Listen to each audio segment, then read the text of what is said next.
A new case of BSE, bovine spongiform encephalopathy, or mad cow disease, was recently found in a dairy cow on April 23, 2012, in California during a planned Agriculture Department surveillance program.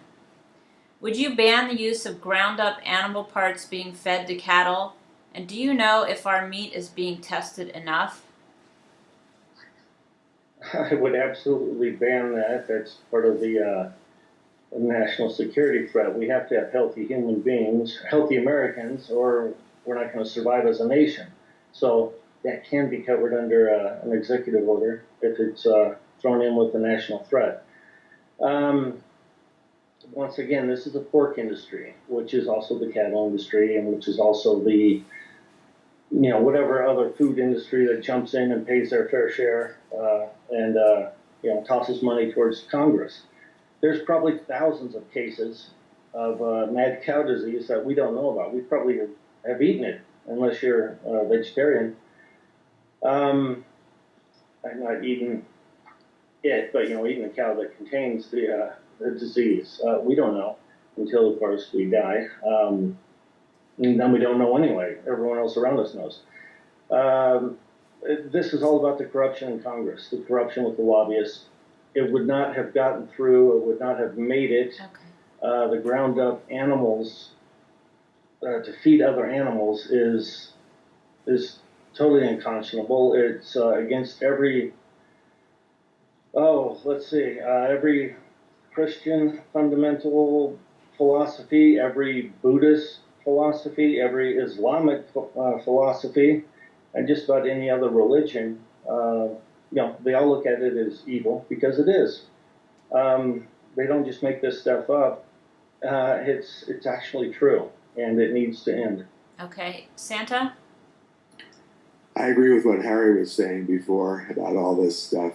If we don't have healthy animals, if for people who eat animals or animal flesh, that's a big problem for us. I'm more interested in how these animals are cared for and fed and how they're slaughtered, if they're slaughtered, to meet a particular consumer demand. But I think we're literally killing ourselves over this particular issue. Harry?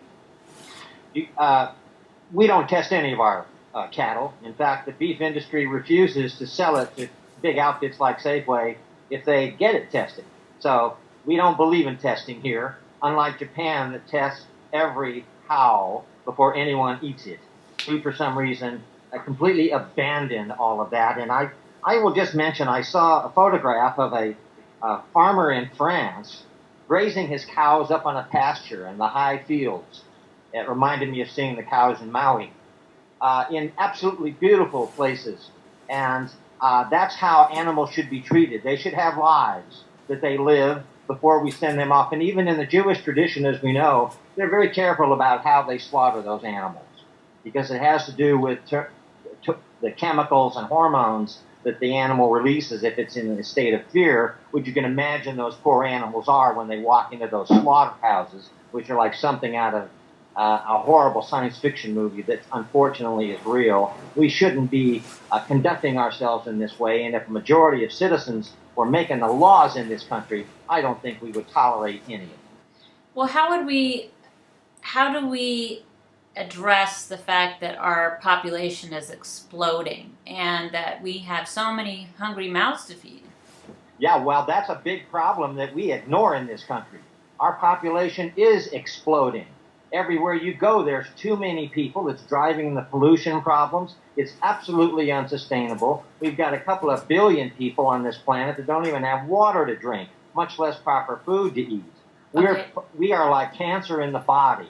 We are refusing to control our growth, and in our country, we're one of the most serious abusers. At least in China, they know they have a problem. They're trying to correct it, but not here. We want every fetus to be alive and growing and reproducing.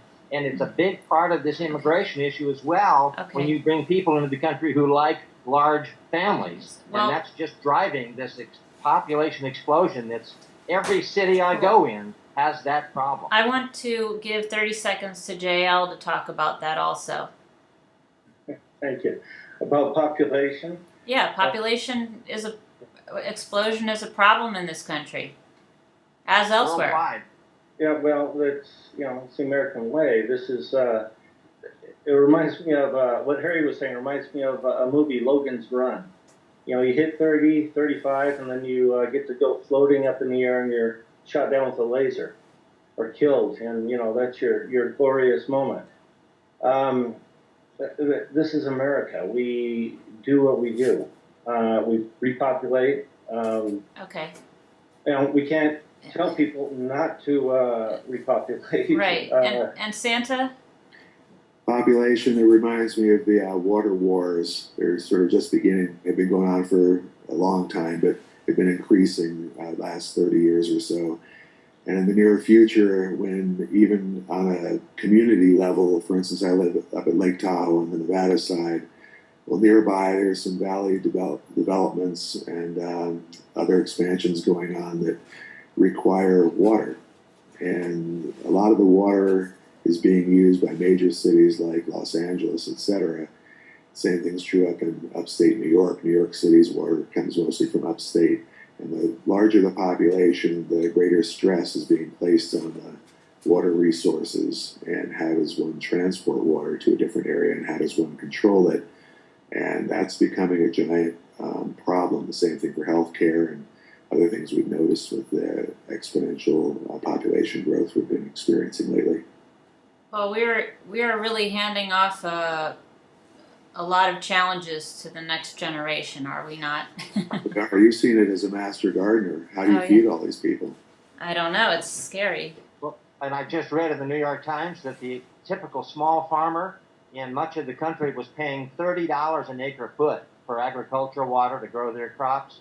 The fracking industry, and that includes oil and natural gas, is now paying over $3,000 for that same acre foot of water.